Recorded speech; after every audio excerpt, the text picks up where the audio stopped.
he is looking like he's ready to rumble here. Fabulous indeed. And we are now loaded in. So no longer a wait here.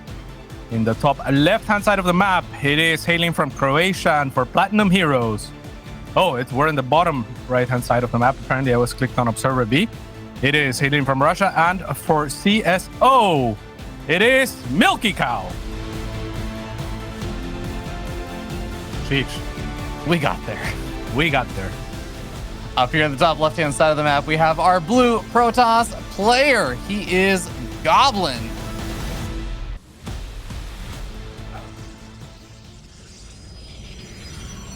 Who's going to be, I believe, representing his slightly newer team, Platinum Heroes. Mm-hmm. And, yeah, seeing some great results. As I think Wardy so aptly put it, really amazing performances for people who leave Team Rowdy.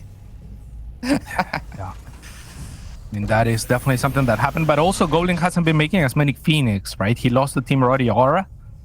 Oh, but I guess he has been doing pretty good. Actually, he lost the last few without Phoenix. I know that he's maybe been making fewer Phoenix. I still see him making some Phoenix games. For sure. He's still been going with them. Yeah, we'll see.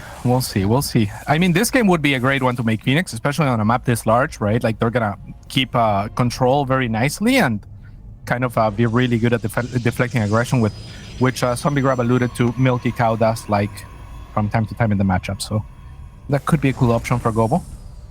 Yeah, definitely wouldn't hate it. Phoenix is also nice for helping deal with, say, like Widow Mine drops and all that kind of stuff, and we'll see eventually what these players are going to be throwing at each other. But again, yeah, Goblin has been one of the players that has kind of been first to the punch on a lot of the aggression in a lot of his matches and stuff. And granted, this has definitely been one of those groups where it's like, okay, cool. 6 Protoss players and 2 Terrans. All right. Hasn't really been showcasing a lot of his PvT outside of his match versus Clem. It's been a lot of PvP and stuff, but I still think that Goblin is extremely capable of putting pedal to the metal with his own pressure, even in PvT, more so than just, you know, it only being a PvP kind of thing. Yes, indeed. There's the first Reaper here arriving. It's going to be shaded onto, or actually considered to be shaded onto from an Adept, but that would offer him the room to go into the main. So Goblin smartly just kind of like zones off the Reaper instead, and now has the option to shade in to defend should he want to. Yeah, kind of funny.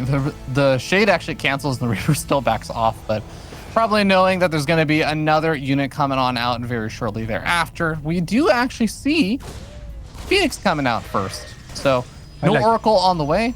And yeah, you get your wish there, Cats. Yeah, I think it's a good map for it, and it also kind of speaks to the confidence of Goblin going into this match, right? Like, he doesn't want to lose to any shenanigans early on. Phoenix are really good at deflecting aggression overall, but here's the first piece of aggression from Milkicow. Reaper into the main, 2 Hellions into the natural, no shield barrier to speak of here. Gonna pick up 2 probes right away, only damage done to 1 of the Hellions significantly. Now it ends up falling, but 4 probes and the Hellion surviving is wonderful for the cow. And this is all before the Widowmine drop actually is going to come hit as well. So this is some really, really nice damage already that Milkicow is finding. Now the 3 Widowmines, or soon to be 4 Widowmines, head across the map. And the Phoenix, oh, the Phoenix is actually chasing after the Hellion. Okay, it's already out of energy though right now. Is it going to actually... Okay, the second Phoenix will have energy for a lift. And he's going to be able to find the medevac. That is big. Yeah, that's huge. So a couple of Widow Mines will have to get dropped here in order to just deflect the Phoenix aggression here in the middle of the map. A couple of them will get loaded back in, and actually, if Goblin wasn't paying enough attention, those Phoenix should have run headfirst onto the Widow Mines. He does the fancy thing to actually split the Phoenix around the Widow Mines to look for the medevacs in multiple directions.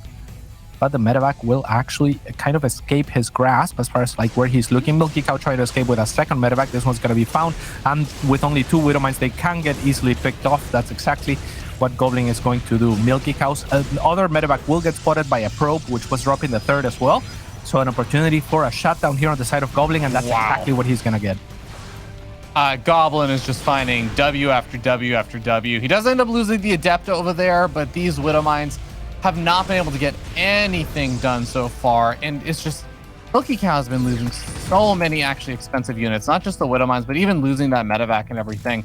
It really feels like he has not found what he was looking for with this opening. He still hasn't found what he's looking for, that's for sure, as the Phoenix will kill the next Widow Mine. And another one here for Milkicow. This one unspotted, the best potential that he's had so far. But Golden already with an Observer en route is gonna find it, see it, and probably account for it. Though the Phoenix are still moving in the other direction. The Goblin has not noticed. He had an Observer, but he hasn't noticed. The Widow Mines in the main stand to have a lot of potential here, but actually he will react at the last possible second. Yeah, he is going to be able to clean up both of the Widow Mines before they get any shots off. What were the Phoenix actually up to? The Phoenix did end up pulling back home, so I thought maybe Goblin was also going to try and do some absurd level of multi-prong, I guess, micro, where he was both microing his probes back at home while also trying to do Phoenix lifts on the other side of the map, but I think that was going to be a little bit much. So pulling back those Phoenix, kind of the safer play and everything. I think he's still going to be pretty thrilled with how this game has gone. Yeah, Milkicow is going to continue to try to carpet bomb the mineral lines here, but it's not going to work out. Another drop gets found. This is so expensive, cats. 13 Widow Mines have died in exchange for 8 probes and an Adept. 14 Widow Mines now, actually. Yeah, I mean, this has been a terrible opening for Milkicow. Like, one of those drops, sure, it doesn't amount to much. That's fine. Like, you can just continue to play macro, but when it's 3, 4, those are Widow Mines and Medevacs all falling. And these Phoenix still have a lot of potential. Oh, actually, runs. A couple of them will fall to the 2 Widow Mines that were hidden. And actually, they actually started locking onto the Phoenix a little bit earlier. So Goblin with 2 chances to see them, but doesn't. And yeah, I mean, that is nice to pick off 2 Phoenix. Has to give him a little bit of breathing room, but he's still very far behind. Yeah, it's definitely going to be something, but we see a handful of gateway units making their way across the map as I think he just realizes with the Phoenix there just aren't that many bio units on the ground right now. So even just this small squadron of units can actually do a bit of damage. A single Colossus also joining the fray. That's too much. It's just unaccounted for. There's nothing here to deal with this. Absolutely nothing. It looks, yeah, it looks very, very difficult for Milkicow. He will lose this command center as well by the looks of it. Colossus very smartly moving onto the high ground to prevent the kind of the landing of the CC, so it will be saved by the looks. No, it won't. It falls. I love the move from that Colossus, right? Threatening to kind of get in the way of the CC landing, which is what allows for the Phoenix to continue to output their DPS. Yeah, it looks like there's another Widow Mine drop on the other side of the map. It does manage to pick off 3 probes over in the main base. Widow Mine also going to try and burrow in the natural and over at the third. Is going to be able to successfully burrow at the third, but doesn't find too much damage on either side. And that's going to be another dead Medevac and a lot more dead Widow Mines. Yeah, this is just has not worked out for Milkicow, now trailing 47 workers to the 64 of Goblin. And Goblin, after having killed the third expansion and taking his own 4th here, I mean, he's going to be happy to sit back, right? Like, so you might be thinking, oh, Goblin didn't kill him.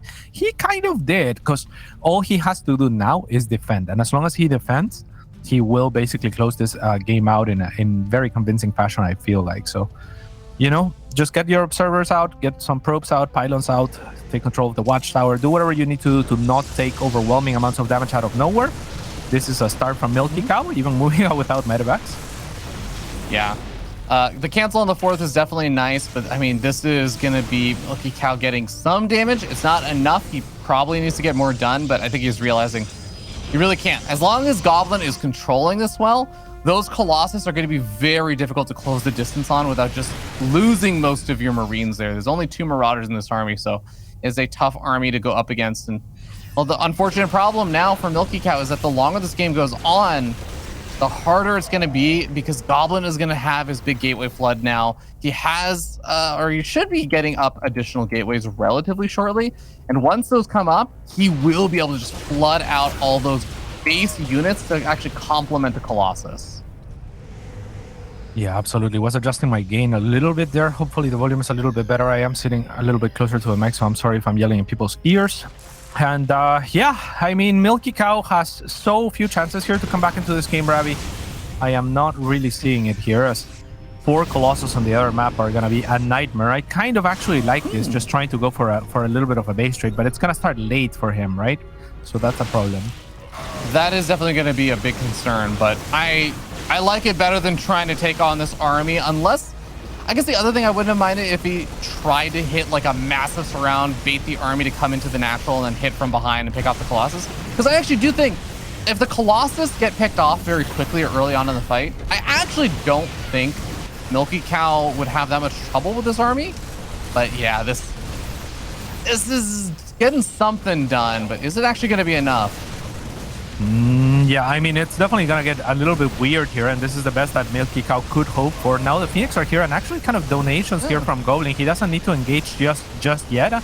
So I'm surprised that there's no shield battery there in the main, especially as the fourth was getting taken down. He needs to identify what his win or lose condition in this case is, but camping the production of his opponent is definitely what he needs to be doing on the other side of the map. The SCVs are not going to help too much in the chokes, but the Colossus are mostly exposed now, and they will fall very quickly without that buffer. So Milkicow actually might get a cleanup here, and it's a very successful one on the other side of the map. His drop is still mostly unaccounted for. 2 Colossus are going to get recalled likely, or skillfully not to the main by Goblin, but he still needs to clean up here. There's only one gateway right now, Cats, and I'm not even sure. Actually, where is the gateway? Is the gateway even powering now? Okay, it is powered. It's almost dead right now. The 2 Colossus come back. They're doing us so much damage to these Marines. I cannot believe it. The 2 Colossus and just a handful of Stalkers managed to melt the counterattack. And after all of the workers that Milkicow lost, Milkicow is on such a timer right now to do something. He cannot delay too much longer. Yeah, he created an opportunity for himself out of thin air there. Beautiful moves also in that engagement from Goblin to pick up all 3 Marauders with the Phoenix. Those are the ones that pose a threat to the Colossus, so removing them from the fight instead of, say, going after the medevacs or anything like that was very smart. Like, it's tempting sometimes to pick up the Marines because the Phoenix can actually kill them very fast, but the Marauders were the key piece, which even if you're not going to kill them while they're up in the air, then the Colossus are going to deal with everything else. So this game was a lot closer than it needed to be perhaps, but it looks like it should come to its conclusion here, though no shield battery overcharge here from Goblin, and one of those Colossus getting dangerously low, but Milkicow has nothing left, and he will have to tap out. That's going to be GG. Goblin takes that first game. A bit of a hectic game toward the end, but it did seem like Goblin was pretty far ahead from the early game stages, just with a stellar defense. I'm really wondering that. I don't know if this would have been enough there, Cats, but I really wonder, after Goblin had forced like the initial retreat there toward the end of like that aggression with the medevacs, like finally had to pick up the remaining units and retreat. I really wonder if Milkicow had just pulled all the few remaining like 15, 20 workers and gone for it. There was exactly 1 gateway. So it was before the other 3 gateways finished up. So like the gateway production was just not that high. I think there were only like 5 or 6 Stalkers or something and 2 Colossus. I really wonder if he actually could have just jumped on it and gotten something done with just pulling the boys as that extra little buffer. You mean at the very end, right? At the very end, yeah. Yeah, I think that wouldn't be the worst idea. I'm not sure that he knew just how dire the situation production-wise was for Goblin, but yeah. I think, yeah, I mean, that's definitely doable. Only 2 Colossus, like you were saying. I think even more pivotal was when Goblin was on the other side of the map, and all of the meat of the army kind of falls over, and the Colossus are left standing by themselves. In that moment, if Milkicow could have picked up 1 more Colossus before the recall, or by contrast, if Goblin would have recalled a little bit earlier, right? Like he would have saved additional Colossus and it wouldn't have been even close. But yeah, I mean, it was a very close game given the circumstances, given that there was like, what, 5 or 6 failed Widowmine drops, finding like 4 probes total. So yeah, I mean, Milkicow looking good on the recovery and with the decision making towards the end, but maybe don't take that many risks early on, right? Yeah, I guess it is sort of the build order that he was going for, but we'll talk about that in a second as we'll jump in, introduce these players, heading on to Moon Dance. We're going to be starting down here on the bottom right-hand side of the map, top of our red Terran player. He is Milkicow.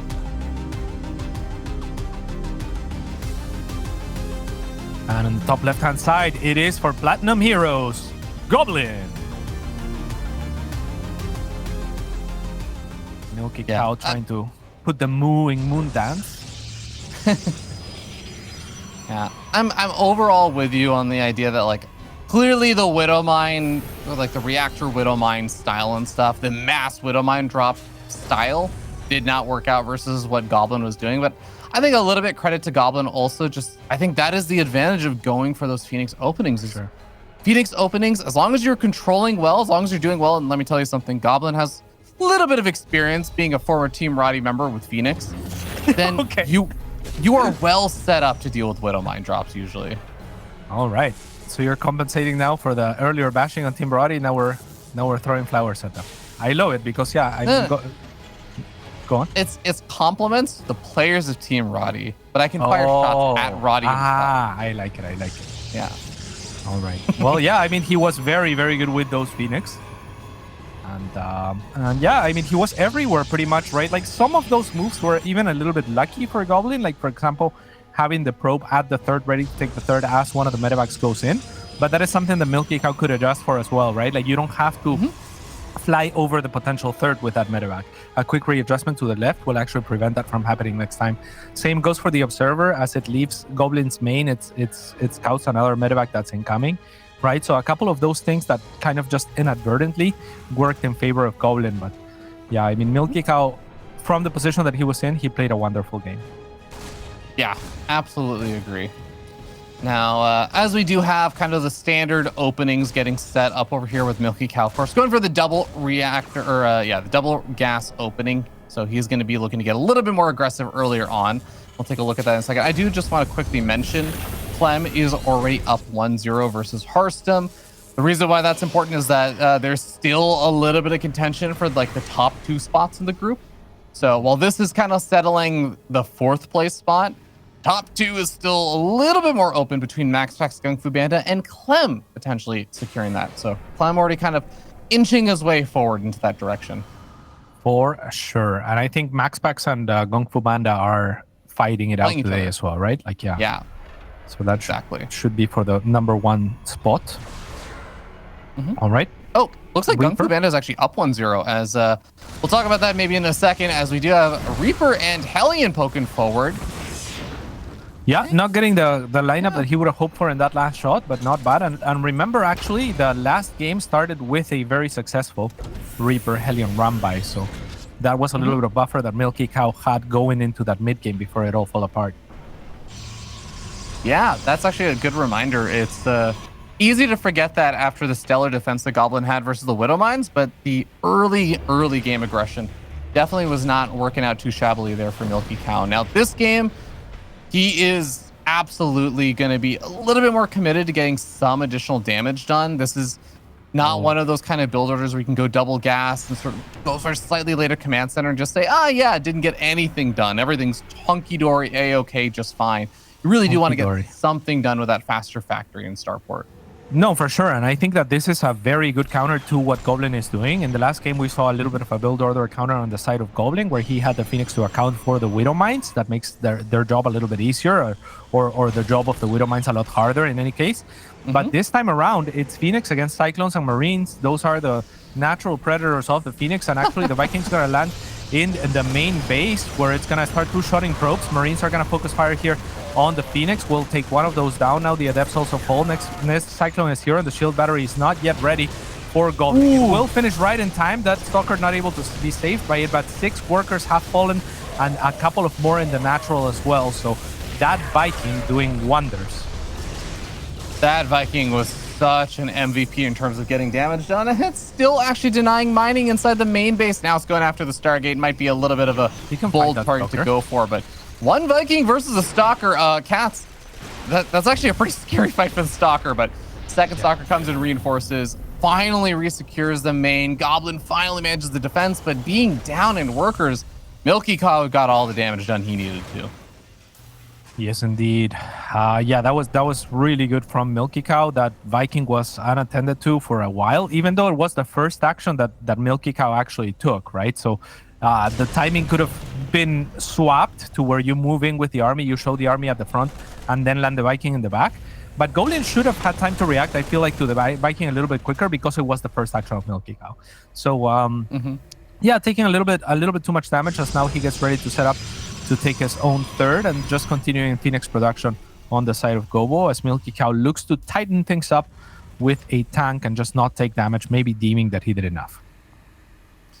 It's going to be a interesting spot now for Goblin, because the one power of the Phoenix is that you should be able to consistently just pick away at a bunch of these little SCVs, take gradual pickaways at your opponent's economy. And remember, the Cyclones got picked off during that fight, right? You lose the Cyclones to do that aggression. So there aren't actually a ton of tools to actually deal with the Phoenix. Eventually Stim will finish up, but even after Stim finishes up, we've been seeing so many Vikings being made. You don't really exactly have a lot of medevacs out right now to heal up those Marines. You really have to be careful about how you deal with these. Yeah, for sure. Yeah, I'm not sure that he needs that many more Vikings unless he's going to actually contest for air control, or try to snipe down the Colossus amidst or in spite of the Phoenix. Because just with a couple of Vikings, you're great at zoning out to where the Marines can lag behind a little bit, and the Phoenix can't engage onto the Vikings because the Marines are under them. So just like this. But now I think Milkicow might be looking for a little bit of a move out. Doesn't want to get his production sieged, however, as those would be 3 or 4 dead units, allowing from the the Phoenix energy being the factor that's allowing. And he's also going to recognize Milkicow, that is, that there is an observer looking for his move out, or otherwise Goblin wouldn't be able to react as fast as he does. So kills that on the way out. Yeah, one Viking getting fairly low on hit points, so I like that Milkicow's taking the time to actually repair that back up. Would love if he was doing it while actually moving out with some of those units, though, as the rest of his army is getting a bit further ahead of him, although it kind of works out. Finds a bit of extra chip damage on those Phoenix that spot the move out. And Goblin gonna need to get ready because Charge is so close to finishing, but it's not quite done yet. Yeah, the Vikings need to lead a little bit here, exactly like he's doing, in order to provide the high ground vision to break through this choke. Now the tanks are going to get sieged, and I'm not sure that Goblin wants to engage here. Shield battery overcharge does get popped on the furthest possible shield battery that can be overcharged, which is pretty cool planning from Goblin, but it doesn't look like it's going to be enough. The Colossus goes down, and so do Goblin's chances to hold off here, I think. I mean, that is a lot of tanks. Hold your phone. There's another Colossus here showing up. So maybe not all just decided quite yet, but it's looking pretty good for the cow. I mean, I actually would love if Goblin had been able to get a pylon on the outer edge of his main base or something. Warping in some charge loss on the other side would be so helpful here now that he has charge, but it's tough. You're going to be moving through this choke point now, and Milkicow siege up in such an aggressive and abusive position here. Workers going down, natural expansion no longer mining. The charge loss come forward. A single Phoenix lift up one tank, but there is just too much. Milkicow here ties up the series 1-1. Yeah, great gameplay. So we've had 2 games, one with one each in favor of one of the players for the build orders. So both of them capitalizing on those advantages early on. Good to see Milkicow kind of closing it out nicely. Drink your milk, says the lower third here. I love it. And yeah, Ravs, what do you think? Who do you think is going to take it now? Oh, that's a tough one. I do feel like Milkicow probably got a little bit of momentum from that last victory, so he's probably got to be feeling a little bit better about it, how like the series and stuff has gone. But I do think a lot of that early, or I guess like a lot of that game to me still came from like that lead that he got from the early game aggression the Goblin just kind of wasn't prepared for. Like you said, what Milkicow was doing was really good for that kind of opening that Goblin was going for. I have to imagine Goblin's going to probably adjust a little bit. I feel like it'd be a pretty bold maneuver for Milkicow to go for the exact same kind of Cyclone push and stuff again in Game 3. It's possible he does. I guess I wouldn't hate it that much, but I really think to me it's going to come down to how Goblin sort of adapts in game number 3. Yeah, for sure. And Goblin, of course, a player very capable of mixing it up. We are now loaded into the last game of the series to determine which player will advance to playoffs. So a very important game indeed. And spawning in the bottom left-hand side, it is for CSO. No, yes, for CSO, Milkicow. And up here in the top right-hand side of the map, we have our blue Protoss player representing Platinum Heroes. He is Goblin.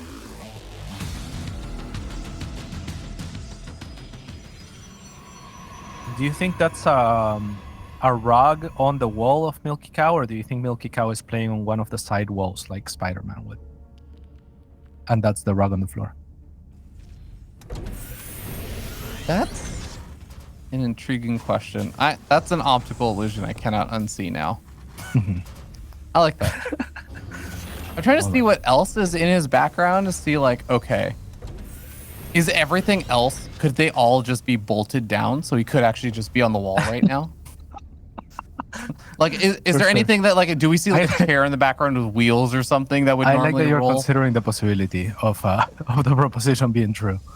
I think that's wonderful of you, Rabs. I mean, even his hair, I feel like if he was just sideways, like I think it's got enough stability that it actually would be in that position. That's true. I think his hair structure makes it. It would. Yeah, it does fall to the left, right? Like it does fall. I can disprove it. The headphone cord is what would be leaning more. Yeah, his other shoulder. Yeah, so he is on the ground, and that is a carpet on the wall. I love it. It was a good theory, Cass, but we found a way to disprove it. Very good. All right. Well, this game has certainly begun. It's going to be a Reaper on one side and the Adept on the other. Pretty standard openings here, Ravs. And we're yet to see what tech paths the players choose to follow. Yeah, that'll still come in time. I think we did see the probe kind of dancing behind the natural. So as the Reaper moves out across the map, the probe comes in to tase and slow down the SCV building, that natural command center. The Adept actually also is able to push back the Reaper as well. So I mean, it's a super duper small thing, but it's a nice little start here for Goblin because he starts pretty in the know where he sees the factory swapping off to the reactor. He gets the information, he delays the command center and everything. And he's, at least for a little bit, was keeping his own tech undiscovered, but no longer. Oh, well, the Reaper survived it does. Very nice grenade to keep it alive there. Love the wall off as well from Goblin. Very difficult to breach the Reaper wall in his main. Makes it as long as possible there. And it's going to be a Stargate once again, which is somewhat surprising. A Goblin that had been mixing it up a lot up until this time and didn't really bring the Phoenix opening at all against Clem. Now seems to be his bread and butter against the more aggressive potentially, and maybe a player that he feels more confident against in Milkicow. Yeah, I mean, I also don't hate it this game specifically because he had that probe scout across the map that got quite a bit of information. He's taking a little bit of damage over here. 2 workers, 3 workers end up falling. He finds the Reaper at the end of this, and the Hellions are beaten and battered. But I do think the exact kind of push that Milkicow went for in game number 1 was empowered by the fact that he went for such a fast double gas opening, delayed his command center and everything. This game, I think Goblin at least knows, like, you can still do a sort of cyclone push out, but it's not going to be quite as strong or hit at quite the same timing. So I actually really don't mind Goblin going for Stargate this game. Yeah, and Milkicow can definitely use this to take a more defensive approach, especially after seeing that there's already a shield battery as well as a ramp on this map, right? So it's going to be much harder to attack into Goblin, but maybe he can contest once the third is attempted at. So, I don't know that I would love for Milkicow to move out, but he's certainly going to be safe against the Phoenix, and that's a good start. Yeah, absolutely. Cyclones definitely provide a lot of utility in pushing back those Phoenix and put a little bit of timer on them as well. But, well, I like that Goblin was also pushing around with that Adept, just ensuring that those Hellions didn't have easy access to the remainder of the map and whatnot. But we'll see where things go from here as the Robo is cranking out that first Immortal. Yeah, first Immortal will be really effective in taking down those Cyclones, by the way. They kind of melt 2 Immortals and Marauders should they get at it. So it's kind of a sign that Goblin is expecting some sort of aggression again, and he wants to be safe against that while he transitions into the Colossus, which are really what the Phoenix are here to guarantee. Yeah. And, I mean, we saw in some of the previous games how strong when the Phoenix are able to just buffer for those Vikings and everything, the Colossus can just reign supreme. As long as there's just a tiny bit of a gateway buffer, which I think was the thing that was kind of missing in that last game with that attack. But we saw in game number 1, the Colossus can absolutely shred through the Marines, especially if they are left unattended. So that's kind of the game plan over here for Goblin. He's going to be able to continue to keep an eye out on Milkicow's army, sees the positioning. Nice little flank position there for Milkicow, so it gets a bit extra chip damage done on those Phoenix, but Goblin keeps them all alive, and that's the important thing. Very, very cool indeed. And now we could have a move out from Milkicow should he want to contest for the third base, which he should assume the Goblin is taking pretty soon. He is dropping his own third at the same time, so not going to fall too far behind on that regard. And yeah, I mean, the game is kind of just stable for now. It is a very short map, so things can really spiral out of control all of a sudden should one of these players decide to get aggressive. More likely than not, it will be Milkicow. Yeah, I'm in full agreement there. I think Milkicow is still going to be grabbing his own third base and everything, but he has the units that typically are going to be trying to get like a little offensive siege up position or something. And I think another key point that we kind of talked a bit about last game is there is this sudden burst window for most Protoss players where they go from, I have a handful of powerful units, which is kind of like where he's at right now, but I only have 2 gateways. And that's where Goblin is right now. This is his vulnerable period. He's got a handful of units, and the Immortals and stuff are there to compensate for that. But he has not hit his big power surge when he gets up another 5 or 6 gateways and just suddenly has everything he needs. Yeah, I love how Goblin has been sharking around the army of Milkicow, kind of like trying to pick off any stranded units that pull too far ahead or are lagging too far behind. And he has found good positioning here. I mean, he landed the Viking onto the third base of Goblin, and that didn't accomplish anything, but it pulled the army out of position to where he had free reign to come in here. These Widow Mines are going to kill 3 workers at the third. The Robo goes down, so that is a big pickup. The Colossus exposed, but Milkicow's not going to look to capitalize. Could have died to a lot of force field there potentially. Instead, he's just going to retreat, happy to have killed the Robo. And he's going to chill, as he has a little bit of a supply lead as well. Yeah, definitely going to be a nice spot for Milkicow. He's going to be losing a few units on the retreat over here. So aggressive. With some of those medevacs. But the rest of the medevacs head over to the main base. He's going to actually commit to this one. And this is he can still evacuate, I guess. I mean, the Phoenix are coming. Yeah. I think he was just really leashing his time there with the Phoenix not being there. But in doing that, he could have forfeit the tank and the Cyclone perhaps on the low ground. So that was a little bit scary because, I mean, you know the army is there. You just run away from that army and your army didn't grow at all. So I'm surprised that he even tries it. But I guess if you have the actions to spare, it was kind of low risk knowing where the Phoenix were at least. Yeah, I suppose so. And it maybe opens up the pathway for some of this aggression on the left-hand side, although that's a lot of Widow Mines on the left-hand side, actually. If he gets sieged up in a nice spot, this is going to be quite annoying to deal with. Phoenix going to try and dive forward. Careful.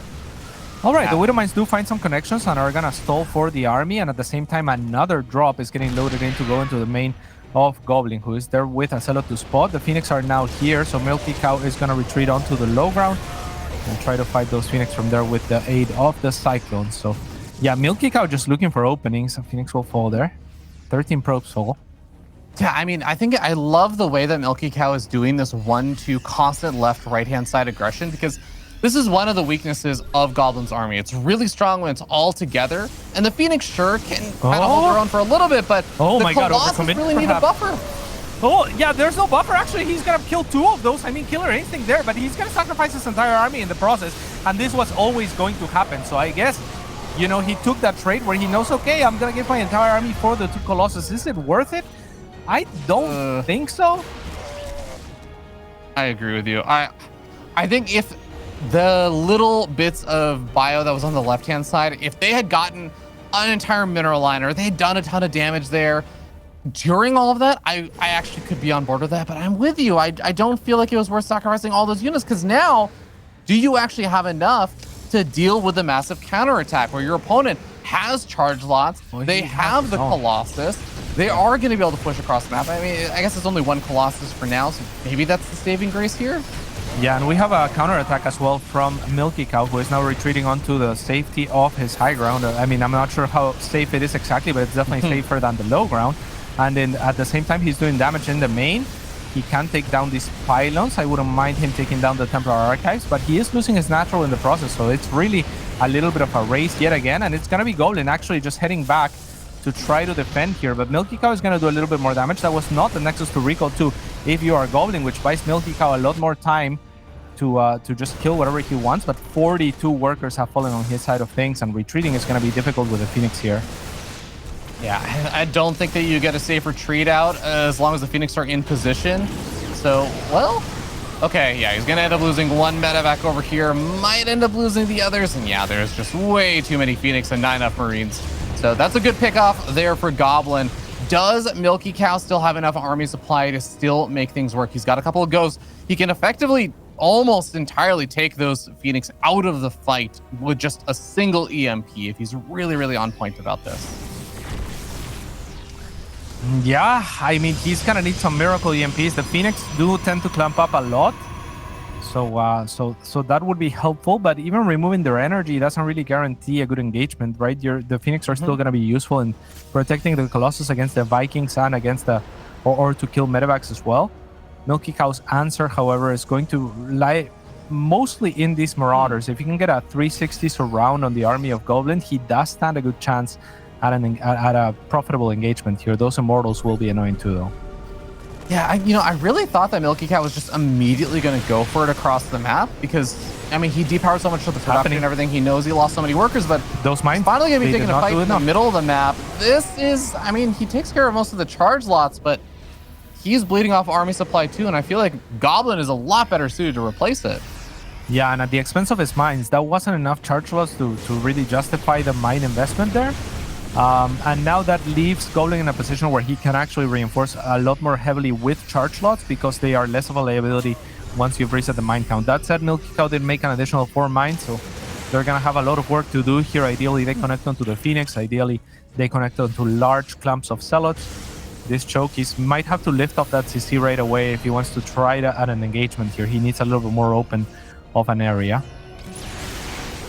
He's going to try and create a little bit more open of that area, but not finding anything too much just yet. The Widowmine's also going to be able to zone out those Phoenix for now. But gradually, slowly but surely, it feels like Goblin should be able to continue pushing on forward. He's got the Observer in position. The Colossus can pick away at some of these Widowmines.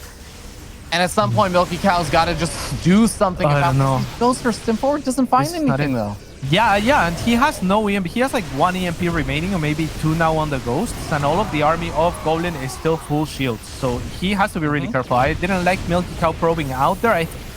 Probing out to try to engage. I like this better, just retreat, because you need to land really good EMPs or have a 360 surround, which this terrain in this area wouldn't even allow for. So, okay, it seems to like this is kind of like his signature move, and I don't mind it here.